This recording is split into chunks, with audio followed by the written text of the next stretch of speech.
ನಮಸ್ಕಾರ ವೀಕ್ಷಕರೇ, ನಾನಿವತ್ತು ನಮ್ಮ ದಾಳಿಂಬೆಗೆ ಸಾವಯವ ಜೀವಾಮೃತ ಮಾಡ್ತಾಯಿದ್ದೇನೆ. ಅದಕ್ಕೆ ಬೇಕಾಗಿರುವಂಥ ಸಾಮಗ್ರಿಗಳನ್ನು ಜೀವಾಮೃತ ಮಾಡೋಕ್ಕೆ ಬೇಕಾಗಿರುವ ಸಾಮಗ್ರಿಗಳು 10 kg ಹಸಿ ಗೋ ಸಗಣಿ ಮತ್ತು 2 kg ದ್ವಿದಳ ಧಾನ್ಯದ ಕಡಲೆ ಹಿಟ್ಟು ಮತ್ತು 10 ಲೀಟ್ರು ಗೋಮೂತ್ರ, 2 kg ಬೆಲ್ಲ, 1 ಬೊಗಸೆ ಬದುಬಿನ ಮಣ್ಣು,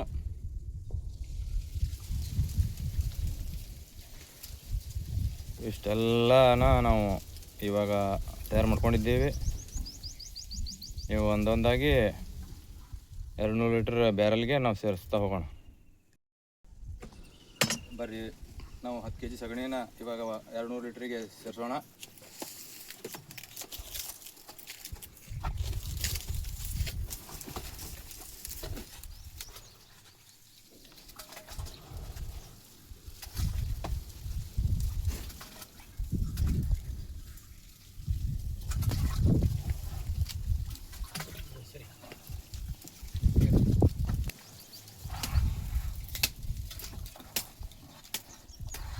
ಮತ್ತೆ 10 ಲೀಟ್ರ್ ಗೋಮೂತ್ರ,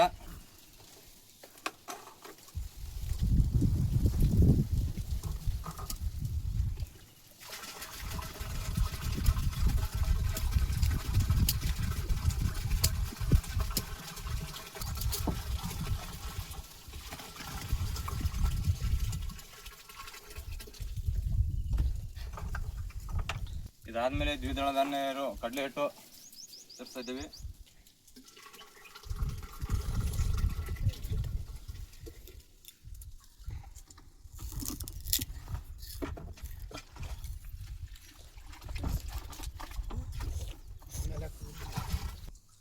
ಇದಾದ್ಮೇಲೆ ಸಾವಯವ ಬೆಲ್ಲ 2 kg,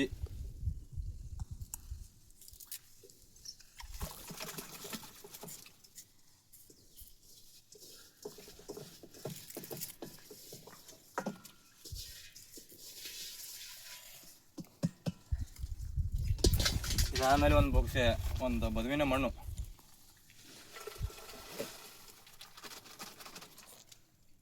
ಇವುಗಳನ್ನೆಲ್ಲ ಸೇರಿಸಿ ಇವತ್ತು ಇದನ್ನ ಒಂದು ಕೋಲಿನ ಸಹಾಯದಿಂದ ಗಡಿಯಾರ ಹಾಕ್ತಿರೋತ್ತ ಅರ್ಧಿ ತಿರುಗಬೇಕು. ಎಲ್ಲ ಚೆನ್ನಾಗಿ ಮಿಕ್ಸ್ ಮಾಡ್ಬೇಕು. ಇದನ್ನ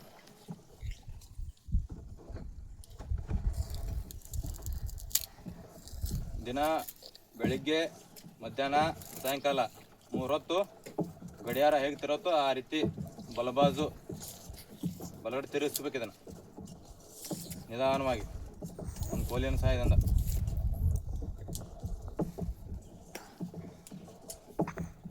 ನಾಲ್ಕು ದಿನ ಇದನ್ನು ಈ ರೀತಿ 3 ಹೊತ್ತು ತಿರುಗಿಸ್ತಾ ಹೋಗ್ಬೇಕು. 4 ದಿನ ಆದಮೇಲೆ 5ನೇ ದಿನಕ್ಕೆ ಇದನ್ನು ನಾವು ಡ್ರಿಪ್ಪಲ್ಲಿ ಕೊಡಬೇಕು. ಚೆನ್ನಾಗಿ ಎಲ್ಲವನ್ನು ಮಿಕ್ಸ್ ಮಾಡಿದ ನಂತರ ಈ ರೀತಿ ಒಂದು ತೆಳುವಾದ ಬಟ್ಟೆಯನ್ನು ಕಟ್ಟಿ ನೆರಳಿನಲ್ಲಿ ಇಡಬೇಕಾಗುತ್ತೆ. ಇದನ್ನು ಬಿಸಿಲಲ್ಲಿಟ್ಟರೆ ಅದು ಜೀವಾಣುಗಳು ಸಾಯೋ ಸಾಧ್ಯತೆ ಇರುತ್ತೆ. ಸೊ ಹಾಗಾಗಿ ನಾವು ಇದನ್ನು ನೆರಳಲ್ಲಿಟ್ಟು 4-5 ದಿನ ಆದಮೇಲೆ ನಾವು ಡ್ರಿಪ್ ಮುಖಾಂತರ ಕೊಡ್ಬೋದು. ಸೊ ಇದೇ ರೀತಿ ಸಾವಯವ ಗೊಬ್ಬರಗಳನ್ನು ತಯಾರು ಮಾಡೋದು ಹೇಗೆ ಅಂತ ಸಾವಯವ ಕೃಷಿ ಬಗ್ಗೆ ಮಾಹಿತಿ ಬೇಕಾದರೆ ನಮ್ಮ ಚಾನಲ್ಗೆ ಲೈಕ್ ಮಾಡಿ, ಶೇರ್ ಮಾಡಿ, ಕಮೆಂಟ್ ಮಾಡೋದನ್ನು ಮರಿಬೇಡಿ. ಧನ್ಯವಾದಗಳು.